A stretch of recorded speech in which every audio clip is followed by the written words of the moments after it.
Good day! Good day po. So, ngayon, let's discuss about air conditioning. Okay? So, define muna natin. Air conditioning is a process of controlling the air temperature, humidity, ventilation, distribution, cleanliness in an occupied space to improve the comfort of the occupants. Okay? So, ang air conditioning po, hindi lang temperature lahat, no? You should consider the humidity, of course, ventilation, and the others. Okay? So, para po komportable tayo sa isang space o sa isang kwarto natin. Okay? So, psychrometry. Psychrometry is the study of the properties of moist air. Okay? So, meron tayo dyang nabanggit na moist air. Ano ba ang moist air? Okay? So, moist air is also, or simply, the atmospheric air. Yung hangin po sa paligid natin ay tinatawag na moist air. Okay? So, a moist air is a combination of dry air and water vapor. Okay? So, dalawa lang po yung components natin, ha? Dry air and water vapor. Okay? So, dry air, tandaan natin, is the non-condensing component of air. Okay? So, hindi na siya nagagalaw. As is, yun na po yung ating air, dry air. Okay? And the other is water vapor. Water vapor, or simply vapor, is the condensable component of air. Pwede natin siya i-condense, therefore, pwede nating mapalamig ang moist air by condensing water vapor. Okay? So, types of moist air, dalawa lang po yan. You have the saturated air, dry air, plus saturated vapor, and of course, yung mas mahirap palamigin, which is the unsaturated air, which is dry air, plus superheated vapor. Mainit po yan. So, kailangan natin ng mas malaking energy to condense the superheated vapor. Okay? So, properties of moist air, of course, you have the temperature, pressure, humidity ratio, relative humidity, specific volume, density, enthalpy, internal energy. Okay? So, yan po yung itatakil natin. Okay? So, some of these properties ay familiar na po tayo. Sa mga bago lang dyan, of course, are the humidity ratio, relative humidity. Isa-isahin natin. Temperature, sabi natin sa thermodynamics pa lang, is the intensity of heat of a body. Okay? So, pagdating sa air conditioning, marami tayong temperatures na itatakil, no? So, you have the dry bulb temperature, TDB, for dry bulb. That is the temperature registered by an ordinary thermometer. So, pag nagsuot ka ng temperature using a thermometer, ang ibibigay niya ay dry bulb. You have the wet bulb, TWD, the temperature registered by a thermometer whose bulb is covered by a wet cloth and exposed to a rapid air current. Ginawa po natin yan ng college tayo sa experimentation. Binalot mo yung kabilang dulo ng basa, then pinaikot mo ng mabilis kasi it should be exposed to rapid air current para masukat mo ang wet bulb temperature. Then you have the wet bulb depression, that is the difference between the dry bulb less the wet bulb. That is the wet bulb depression. Next, you have the dew point temperature, TDP, for dew point. That is the temperature where the vapor starts to condense. Dew point. Okay? Magsimula na siyang maging tubig. Apparatus dew point temperature is the temperature of the cooling coil or cooling surface or cooling fins ng isang air conditioning unit. Okay? That is the apparatus dew point temperature. Okay? Then we proceed to pressure. Pressure of the moist air, the total pressure of the moist air is the sum of the partial pressures of the dry air and the water vapor. Okay? So, summation lang. In short, pag air conditioning tayo, Dalton's law ang ating sinusunod. So, the total pressure is the summation of the individual pressures of its component. Kagaya nito, ang moist air po, which is total, is composed of air and vapor. Okay? So, total pressure of the moist air, partial pressure of dry air, and partial pressure of the water vapor or simply vapor. Pag walang binigay sa problem na total pressure, automatic po, Ang moist air kasi, kanina sabi natin ay atmospheric air. So, gamitin ang atmospheric pressure. Standard, pag walang binigay, 101.325 kilopascals. Okay? Humidity ratio, W, napakadaming tawag sa humidity ratio. Sometimes it is called specific humidity, mixing ratio, moisture content. Okay, that is the ratio of mass of vapor to the mass of dry air. Okay, ganong kadaming vapor with respect to the dry air. Humidity ratio.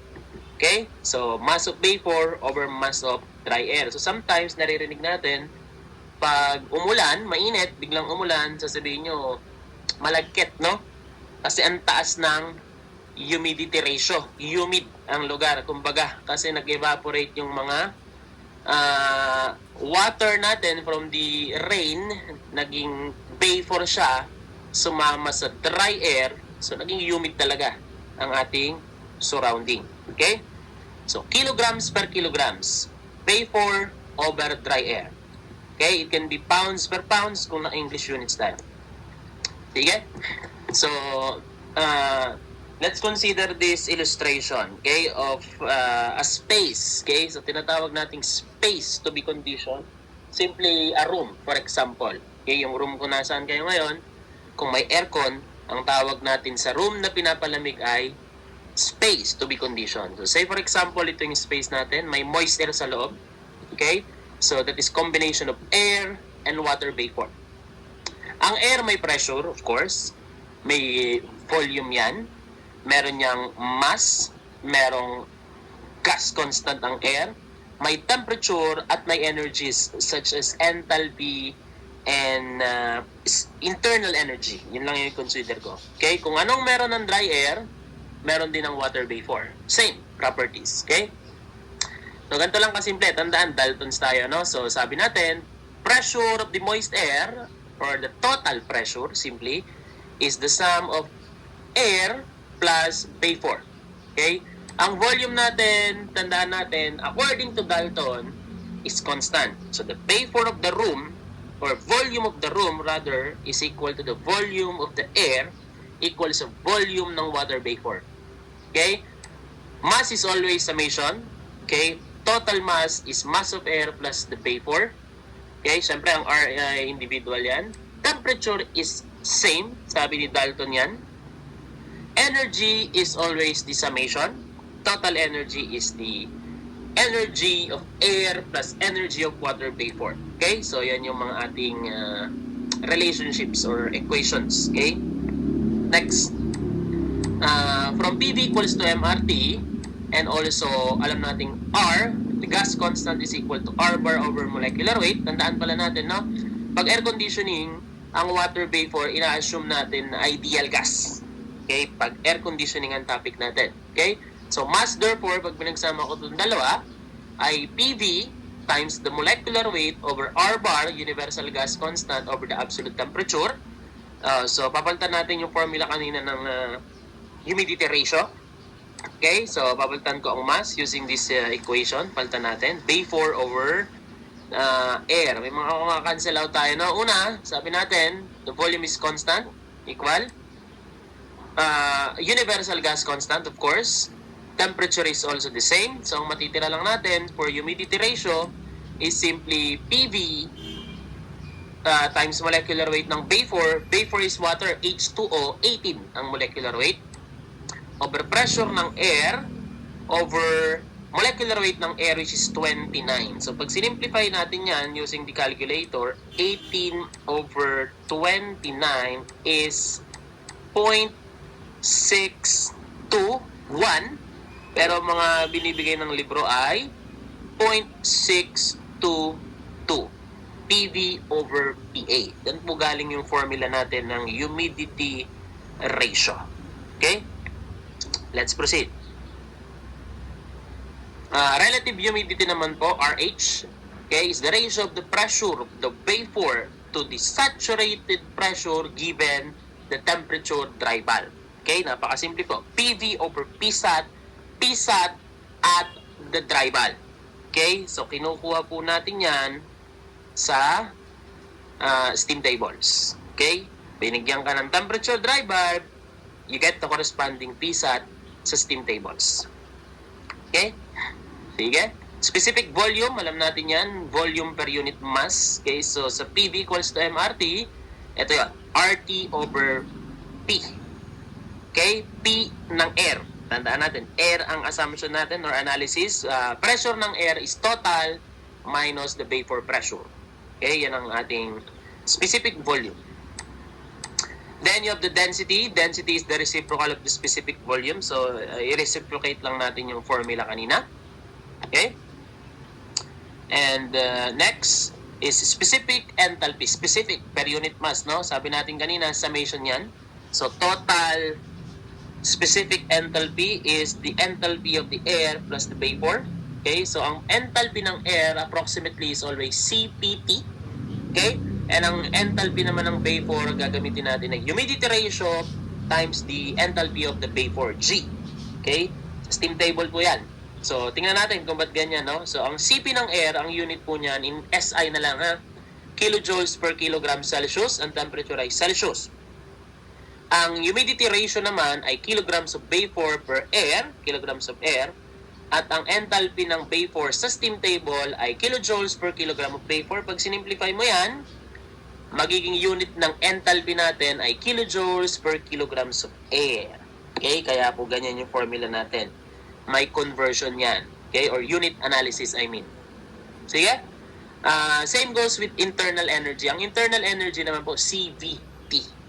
Ganun pa rin yung unit analysis nito. Magiging kilojoules per kilograms of dry air or simply air. Kukunin natin ang UG, kanina ay HG, sa steam tables corresponding to the given dry bulb. Okay? Degree of saturation, D, is the ratio of the humidity ratio to the humidity ratio of saturated air at the same temperature. Ratio of humidity ratio siya. Okay? So, pag sinimplify mo yan, magiging RH, relative humidity, times PT minus PSAT over PT minus PV. Okay? Humidity ratio and humidity ratio of the saturated air, same dry bulb temperature. For saturated air, tandaan natin, RH is 100%. PV is equal to PSAT, kasi yun ang formula ng RH, PV over PSAT. Then dry bulb is equal to wet bulb is equal to dew point under saturated air. Compared to unsaturated air, RH is less than 100, PV is less than PSAT, and dry bulb is greater than wet bulb, greater than dew point temperature. Okay? Psychrometric chart.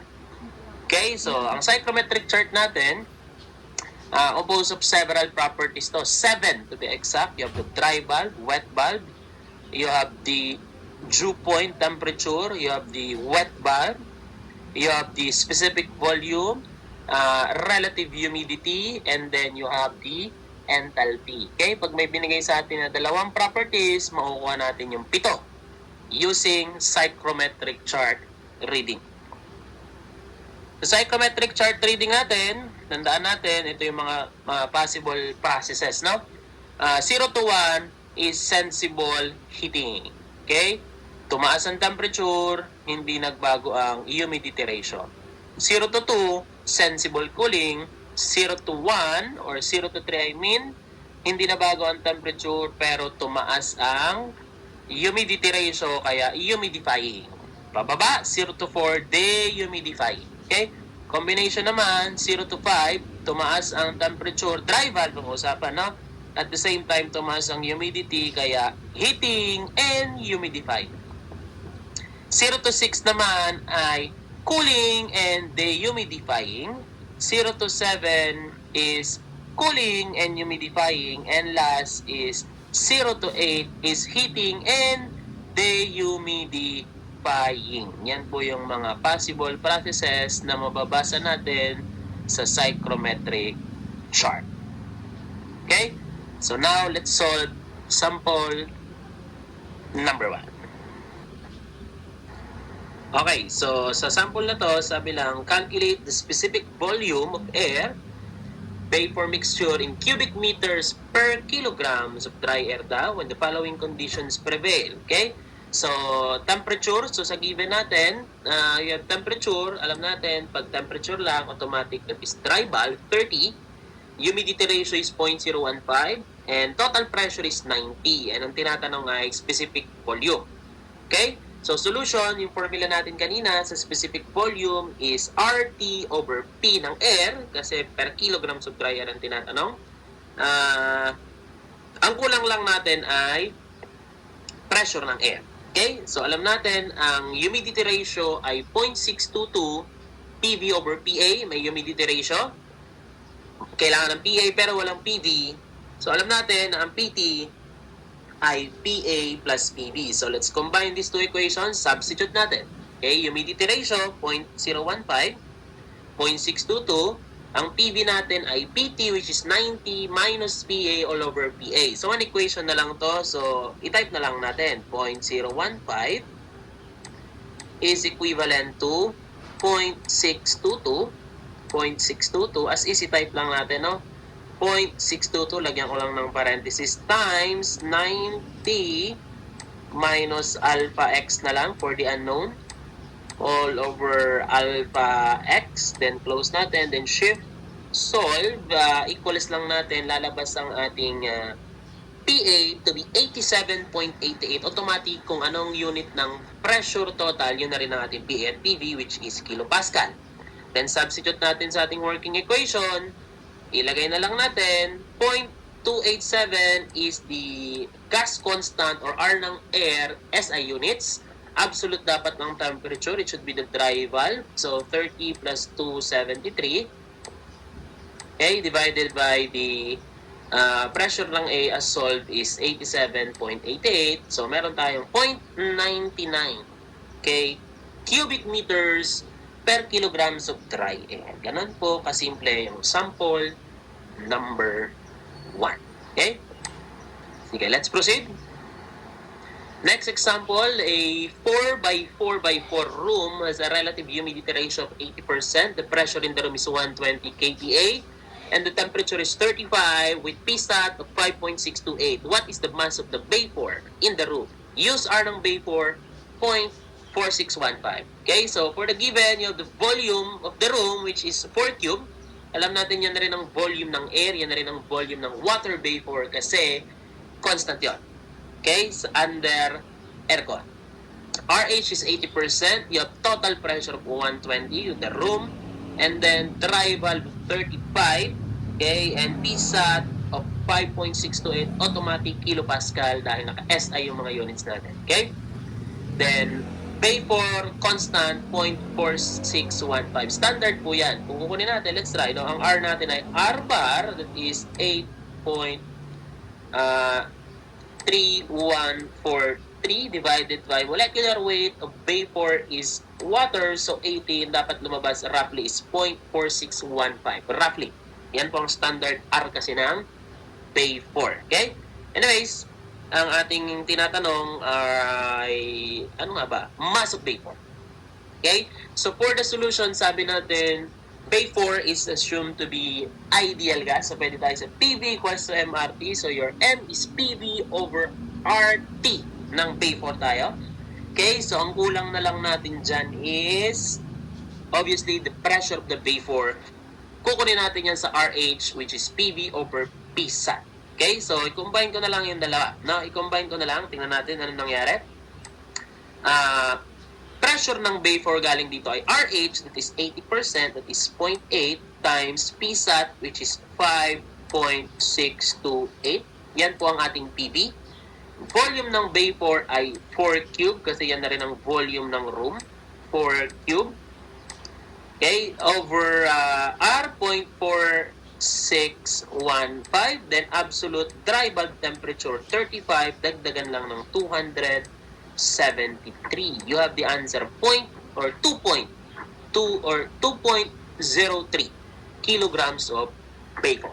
That is the solution for this example. Okay, let's proceed to another example. Okay, so this time, next topic na pala tayo, no?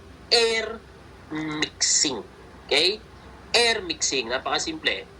Maghalo tayo ng air. Recirculated air and outside air. Mamaya ako na po ipapaliwanag yung recirculated at outside na yan pag nasa cooling load calculation na tayo. No? So, ganito lang yan. Okay? You have the recirculated air, MR. Hahalo ang outside air. Kaya nga mixing, magsasama sila. Ang lalabas dito ay MS, tinatawag nating supply air. Okay? So, meron tayo ditong 4 na equations. Una is mass balance. Mass in equals to mass out. Napakasimple. MS is equal to MR plus MO.